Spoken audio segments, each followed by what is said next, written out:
بسم اللہ الرحمن الرحیم۔ روزہ کی قدر و قیمت اور اس کا صلہ۔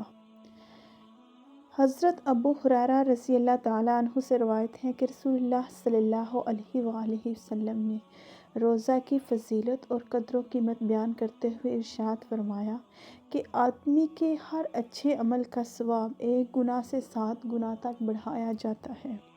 یعنی اس امت مرحومہ کے اعمال خیر کے متعلق عام قانون الہی یہ ہے کہ ایک نیکی کا اجر اگلی امتوں کے لحاظ سے کم از کم 10 گنا ضرور عطا ہوگا، اور بعض اوقات عمل کرنے کے خاص حالات اور کیفیات وغیرہ کی وجہ سے اس سے بہت زیادہ عطا ہوگا، یہاں تک کہ بعض مقبول بندوں کو ان کے اعمال حسنہ کا اجر 7 گنا عطا فرمایا جائے گا۔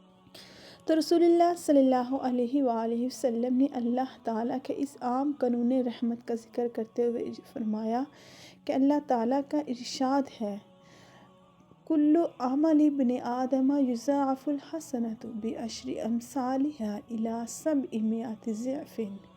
رسول اللہ صلی اللہ علیہ وآلہ وسلم نے اللہ تعالیٰ کے اس عام قانون رحمت کا ذکر فرمایا، مگر اللہ تعالیٰ کا ارشاد ہے کہ روزہ اس عام قانون سے مستثنی اور بالا تر ہے۔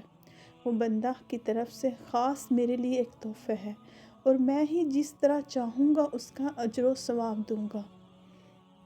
میرا بندہ میری رضا کے واسطے اپنی خواہش نفس اور اپنا کھانا پینا چھوڑ دے، پس میں خود ہی اپنی مرضی کے مطابق اس کی قربانی اور نفس کشی کا صلہ دوں گا۔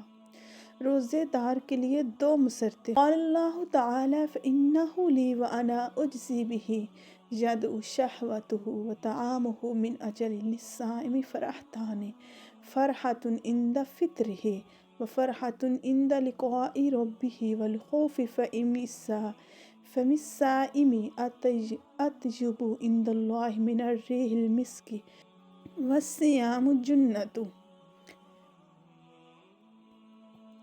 روزہ دار کے لیے 2 مسرتیں ہیں، ایک افطار کے وقت اور دوسری اپنے مالک مولا کی بارگاہ میں حضوری اور شرف بازیابی کے وقت، اور قسم ہے کہ روزہ دار کے منہ کی بو اللہ کے نزدیک مشک کی خوشبو سے بھی بہتر ہے۔ یعنی انسانوں کے لیے مشک کی خوشبو جتنی اچھی اور پیاری ہوتی ہے، اللہ کے ہاں روزہ دار کے منہ کی بو اس سے بھی اچھی ہے، اور روزہ دار دنیا میں شیطان کے نفس و حمل سے بچاؤ کے لیے، آخرت میں آتش و دوزخ سے حفاظت کے لیے ڈھال ہے۔ جب تم میں سے کسی کا روزہ ہو تو چاہیے کہ وہ بیہودہ اور فحش باتیں نہ بکے اور شعور و شغب نہ کرے۔ اگر کوئی دوسرا اس سے گالی گلوچ یا جھگڑا کرے تو کہہ دے میں روزے سے ہوں۔ وَإِذَا كَانَ يَوْمُ الصَّوْمِ أَحَدُكُمْ فَلَا يَرْفُثْ يَوْمَئِذٍ وَلَا يَسْخَبْ فَإِنْ سَابَهُ أَحَدٌ أَوْ قَاتَلَهُ فَلْيَقُلْ إِنِّي امْرُؤٌ صَائِمٌ۔ جب تم میں سے کسی کا روزہ ہو، چاہیے کہ وہ بیہودہ اور غلط باتیں نہ کرے۔ اگر کوئی دوسرا اس سے گالی گلوچ یا جھگڑا کرے تو کہہ دے کہ میں روزے سے ہوں۔ آخر میں رسول اللہ صلی اللہ علیہ وآلہ وسلم نے یہ ہدایت فرمائی ہے کہ جب کسی کا روزہ ہو تو وہ فحش اور گندی باتیں اور شور و شغب بالکل نہ کرے۔ اگر بالفرض کوئی دوسرا اس سے الجھے اور گالیاں بکے یا جو بھی کچھ سخت بات کہے، بلکہ صرف اتنا کہہ دے کہ بھائی میرا روزہ ہے۔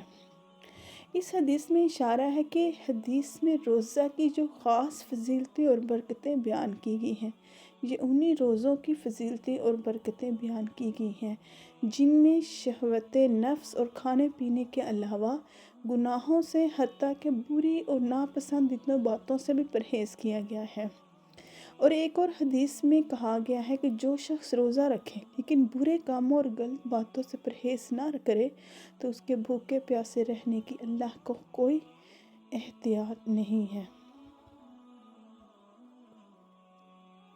صدق اللہ العظیم، صدقت یا رب العالمین۔ ویڈیو اچھی لگی ہو تو لائک شیئر اور سبسکرائب کیجیے۔ فی امان اللہ۔